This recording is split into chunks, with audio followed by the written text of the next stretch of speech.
Privilege to welcome you all to the opening of the 21st Human Dimension Implementation Meeting here in Warsaw. My first HDIM as ODIHR Director. Let me start by welcoming our distinguished speakers, thanking them for accepting our invitation and being able to join us this morning.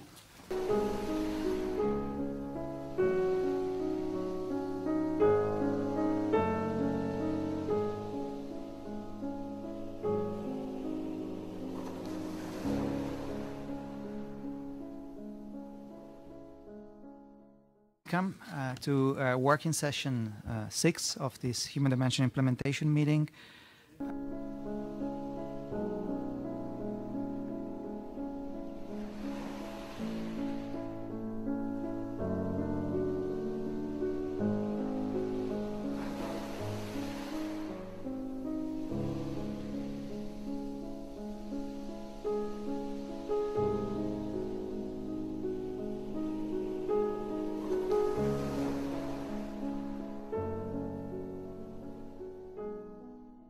Thank you very much. The next speaker is the Holy See, which will be followed by the United Kingdom. Holy See, you have the floor. Thank you, Mr. Moderator. The prepared statement of the Holy See for this regular working session will be distributed. I will come directly to our recommendations. We have 3 recommendations for this session. First, that the OSCE participating states, adhering to their consensually agreed decision of 2014, elaborate Ministerial Council declarations on intolerance and discrimination on religious grounds. 2, that the OSCE participating states devote 1 meeting of the Human Dimension Committee in 2018 to the concept and understanding of the freedom of religion or belief in line with OSCE commitments. And finally, that ODIHR continue its analysis and thinking concerning interreligious dialogue and dialogue between religious communities and governmental bodies, keeping in mind the differences between these 2 forms of dialogue. I will then make 1 additional point, and I apologize to the interpreters, it is not in our prepared statement. Our delegation feels obliged to express its dissatisfaction with the presentation of this working session in the annotated agenda, which provides no concrete information, no examples, and no specific basis in consensually agreed OSCE commitments for its link between freedom of religion or belief and equality between men and women. While the presentation claims to seek the advancement of freedom of religion or belief and the equality between men and women, its uncorroborated statements seem, however, to be pitting the 2 against one another. Our delegation is also concerned about the inclusion of a curious call for discussions on religious doctrine that would be deemed problematic or antagonistic. Setting specific human dimension commitments up against one another is a dangerous path to take and will do nothing else than further complicate the OSCE's 3rd dimension. Our delegation is furthermore concerned that using equality between men and women as outlined in OSCE commitments, a goal the Holy See fully shares, to discuss the validity of religious teaching, coming close to questioning freedom of religion or belief itself, would make it most challenging for participating states to find consensus on any document on so-called gender issues at the upcoming Ministerial Council. I apologize for going over time, and I thank you, Mr. Moderator. Thank you very much.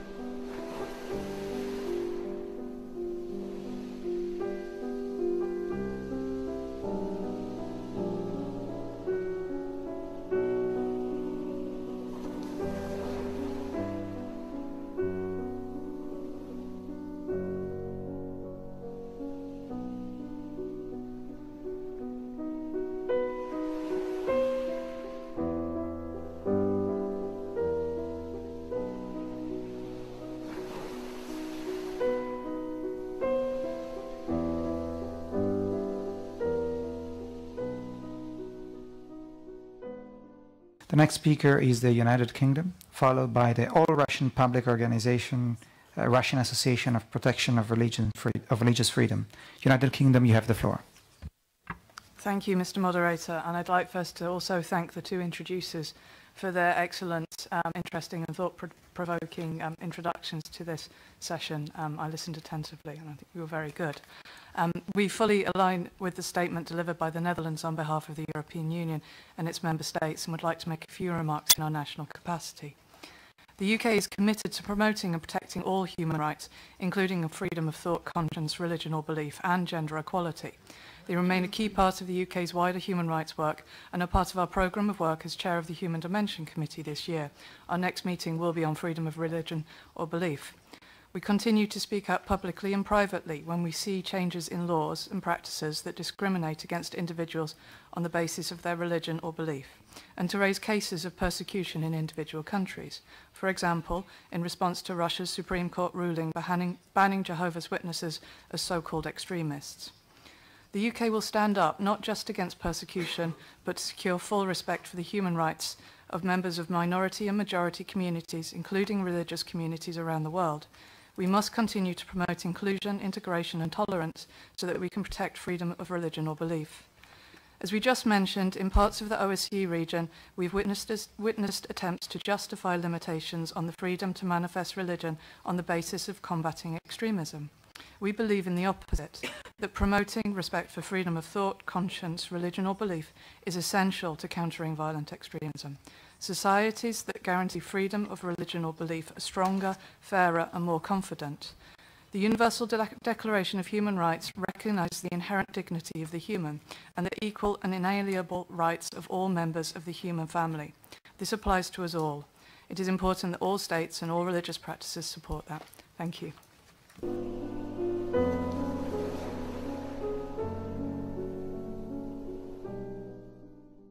Thank you very much. The next speaker is the United States of America, followed by the Church of Scientology Human Rights Office.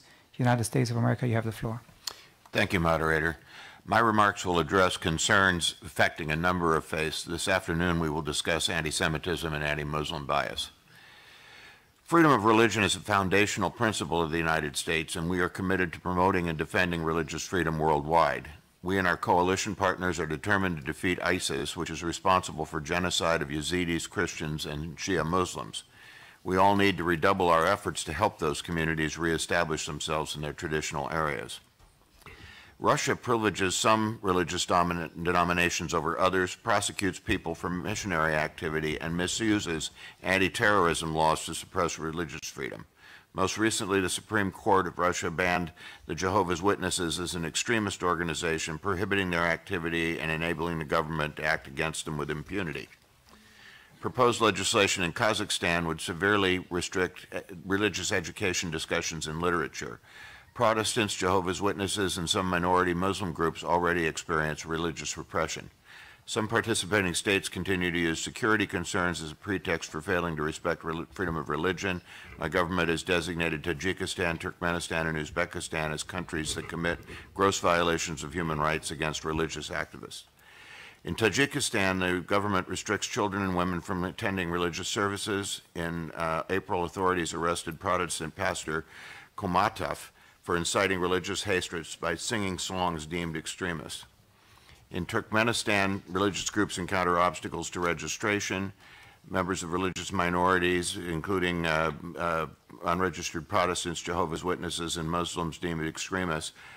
We are concerned about imprisoned Jehovah's Witness Bahram Hemdamov and Sunni Muslim Bahram Saparov. We welcome Uzbekistan's announcement that 17,000 names have been removed from a list of religious extremists. We encourage the government to amnesty those imprisoned, and we are monitoring parliamentary discussions in the Kyrgyz Republic on a draft amendment which would give the government more control over religious groups. Finally, the government of Azerbaijan continues to detain religious activists that are considered groups considered non-traditional, such as Jehovah's Witnesses, and minority Muslims face difficulties in registering. Thank you very much, and thanks for your tolerance.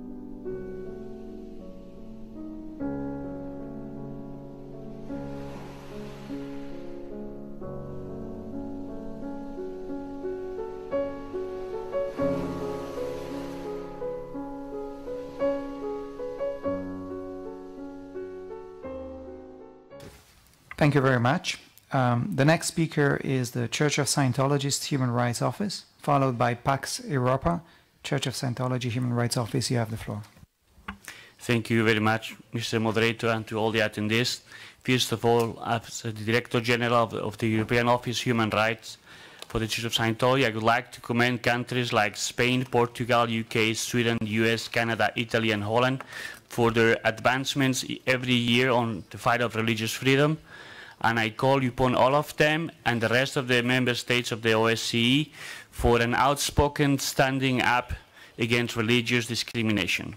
The Church of Scientology, after having won 3 cases at the European Court of Human Rights versus the Russian Federation for their negative to register rightfully the Church of Scientology as a religious organization, while having won legally in view of the European Convention, some officials of the Russian Federations are not only denying the applications of the law and its international commitments regarding religious freedom, but as a punishment for having won at the European Court of Human Rights, they didn't allow registration and used it to put in pre-trial detention to 5 peaceful Scientologists, of which 3 were applicants at the cases we won at the European Court of Human Rights.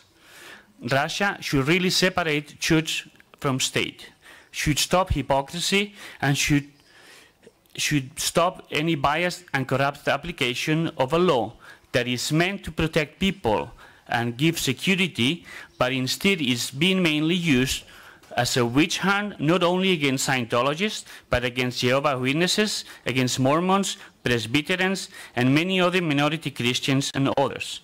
We demand you to come back to your senses and start to rightfully apply your own violated constitution and European, OSCE, and international religious freedom standards. Full statements and recommendations can be found on the website. Thank you very much.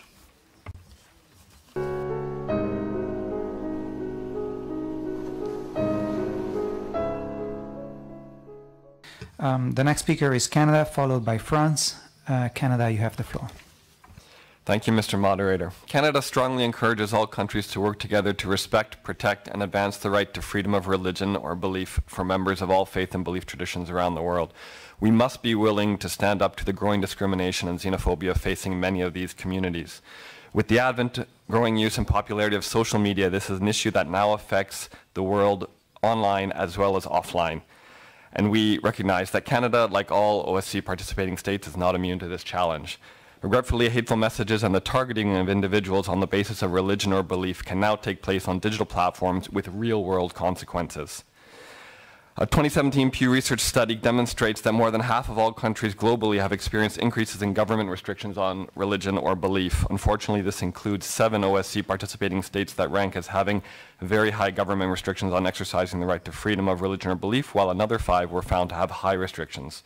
One major challenge faced by religious communities in these participating states is the lack of recognition resulting from onerous and opaque state registration procedures. We continue to hope that ODIHR's 2015 guidelines on the legal personality of religious or belief communities will help participating states address these issues. Mr. Moderator, Canada understands and research shows that respect for diversity and human rights, including freedom of religion or belief, and the promotion of inclusive policies and legislation, foster the growth of strong democratic institutions, stability, and long-term prosperity. We would like to propose the following 4 recommendations for this session. That participating states ensure that legislation pertaining to the registration of religious organizations embraces the principles of Article 18 of the ICCPR, and that legislation is not used to obstruct and curtail activities of religious communities, as seen recently in the case of Jehovah's Witnesses in certain countries. That participating states respect the rights of those individuals who wish to change their religion or belief, hold no belief, or ascribe to what some states consider non-traditional religions. That participating states ensure that religious communities are able to peacefully practice their religion without the threat of intimidation, violence, or persecution, and that any such threats or attacks are fully investigated and the perpetrators brought to justice.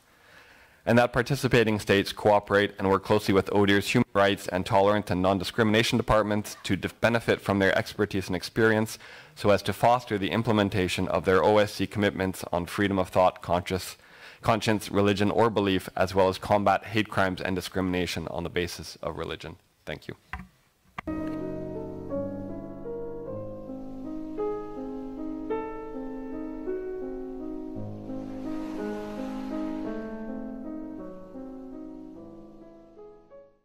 much. The next speaker is the Baha'i International Community Brussels office, followed by Kyrgyzstan. Baha'i International Community Brussels office, you have the floor. Thank you, Mr. Chair. I'm Tala Ram from the Baha'i International Community. In the experience of the BIC, one key strategy for strengthening freedom of religion and belief is interreligious dialogue. Religious communities need to move beyond differences, and we see from experience the value of inclusive approaches that celebrate diversity while working towards common goals. It is no longer enough for religious communities to be encouraged to tolerate one another or to live peacefully side by side. And fostering religious collaboration will greatly depend on how we view each other, and especially how we speak about each other. Insistence on exclusivity or finality, or on privileged access to truth, can actually prevent wholehearted collaboration. A preoccupation with difference must also give way to a deeper understanding of how religious truth is in essence one. A last dimension is the role of youth.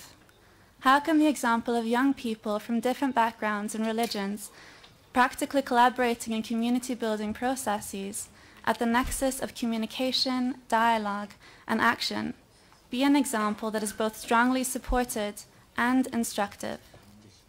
Therefore, the Baha'i International Community encourages ODIHR as an institution of the OSCE to redouble its efforts to encourage and assist processes that seek to enhance religious collaboration by capturing lessons learned that can be shared at different levels, by thinking carefully about the religious narratives we choose to promote, by moving beyond difference, and by utilizing the essential role of young people. Thank you.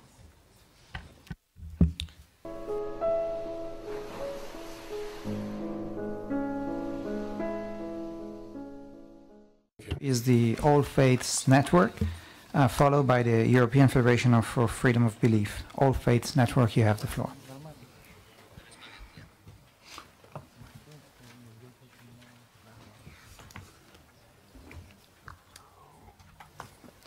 Thank you, Mr. Moderator.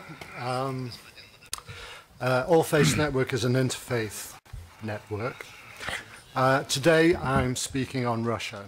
Living in Russia today as a member of a religious minority can be a daunting and heartbreaking experience. As you will know, Jehovah's Witnesses have been banned throughout the entire country and categorized as extremist. We are talking here about a religious group that exists throughout the world who refuse to engage in violence or war, who have strong moral principles at their core, but for no other reason than they may be considered as having religious beliefs that are different from the norm, they are persecuted. Many other Christian and non-Christian faiths have been targeted too. We are talking here, certainly for the vast majority of these people, about Russian citizens. We are not talking about people that want to bring about change through violent means. We are talking about people who love their country and have no wish other than to contribute in their own way to the development and creation of a better society. In a free state, it is their right to choose what to believe and how to do so. Yet, due to a series of legislative proposals that have been voted into law, their country has rejected and outlawed them, or is in the process of doing so. This is a betrayal of magnitude by the Russian government and authorities, because by passing a series of legislative measures that makes communication, assembly, and registration of their religions illegal, a civil and social environment has been constructed where it is possible to prosecute and effectively persecute individuals simply because they wish to adhere to and follow their own faith. But who is behind this is a vital question to ask. I ask this especially of all Russian delegates here today and elsewhere. In fact, it is always a limited number of key people who are driving this kind of discrimination forward. People who spread false information and fear about groups who exaggerate and dramatize the threat they propose and then go to work through the subsequent smoke screens and fear that they have built up to push measures through the legislature or local administration. So my appeal to you and my recommendation is to the Russian representatives to really look at and examine these religious freedom issues and examine the information that is being presented to you and make your own judgments and make the appropriate proposals to your government. Thank you very much.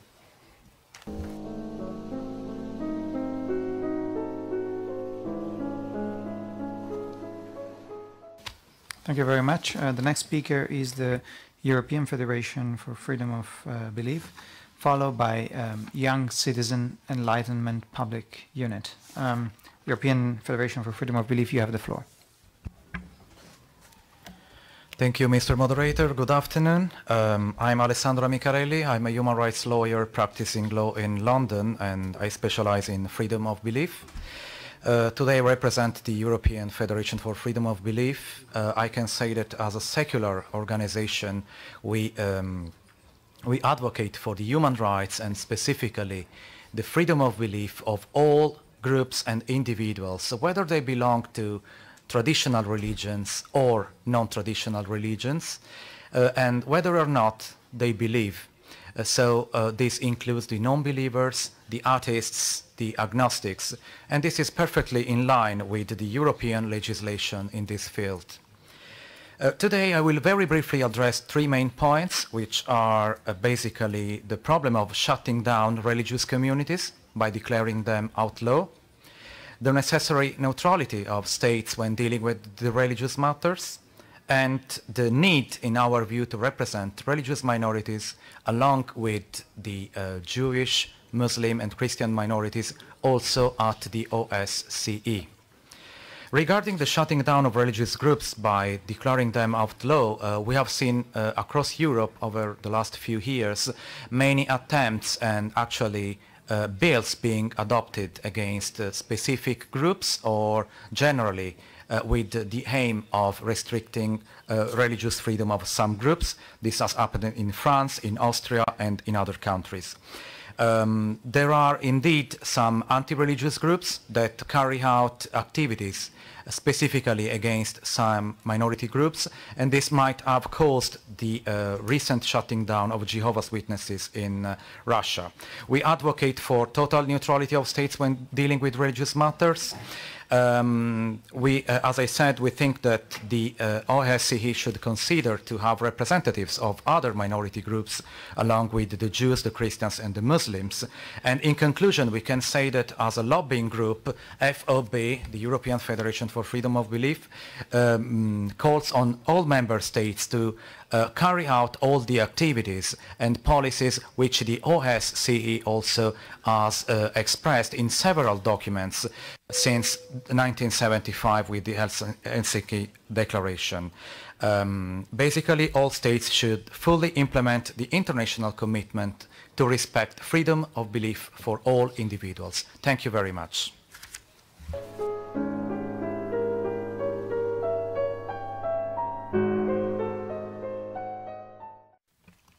Thank you very much. The next speaker is Spain, followed by Act for America, Minneapolis. Spain, you have the floor. Thank you very much, Mr. Moderator, and thank you to the introducers for the very interesting presentations. Spain fully subscribes to the statement made on behalf of the EU.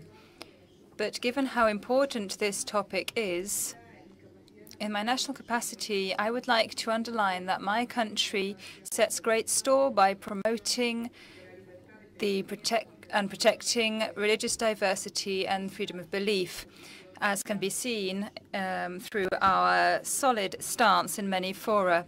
In the framework of the OSCE, as an example, I would like to recall that Spain last May organized, in close cooperation with ODIHR, a panel on religious freedom and the freedom of belief, tolerance and religious dialogue. The results were very fruitful. Freedom of thought and conscience and religion or belief involves, Mr. Moderator, the individual's right to choose the religion or belief that they desire. And as we know, it also involves the right to not adopt a religion or to change religion or to renounce one's individual convictions or beliefs. As the Netherlands said when speaking on behalf of the EU, this is not about examining the virtues of different religions or faiths, but rather it's about guaranteeing freedom of thought, freedom of belief, and the freedom to not believe. Thank you very much.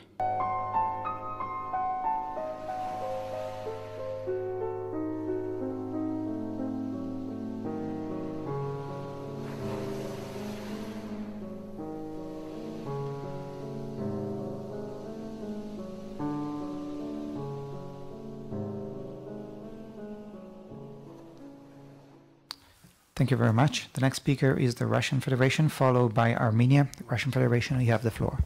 Thank you very much, Moderator. I'd like to take this right to reply to respond to the US, the UK and Ukraine. And with regard to the question of Jehovah's Witnesses, everybody interested in this issue can look at the text of our statement to the Council of the OSCE in July. I just wanted to recall that the representatives of Jehovah's Witnesses have used the right to appeal to the Supreme Court in Russia on the 20th of April relating to the recognition of the Jehovah's Witnesses and the prohibition that applies across Russia. The decision was appealed, and there is now an appeal to the European Court of Human Rights, as is their right. With regard to the delegation of Ukraine, I'd like to note that the practice of Kiev to the Russian Orthodox Church is an example of what shouldn't be done. There's a negative practice such as prohibiting various elements, and we will not go into any further detail on this. Thank you.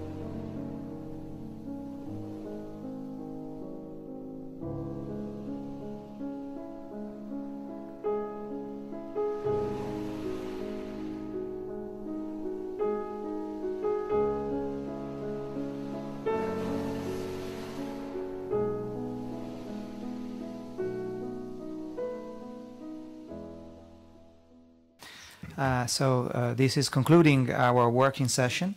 Before that, I would just like to thank, first of all, our introducers for their excellent presentations and their final comments. I would like to thank all of you for the many interventions and for the very rich discussions that you helped and that you stimulated with your own interventions and statements.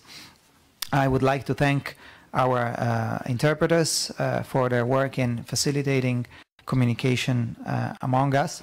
I would like finally to thank all my colleagues, my ODR colleagues at my side, at my back, for helping me and supporting me in moderating this session.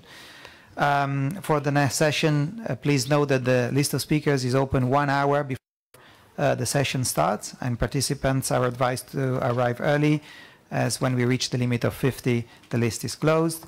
Please leave the headset and the receiver in the room. Please make use of the opportunities provided by our side events to further engage in discussions about human dimension topics. And please note that the next section which you are warmly invited to this afternoon is going to start at 3 p.m., focusing on tolerance and non-discrimination, including racism, xenophobia, discrimination, anti-Semitism, intolerance and discrimination against Christians, Muslims, and members of other religions, and prevention and responses to hate crimes in the OSCE area. Again, thank you very much, and this session is closed.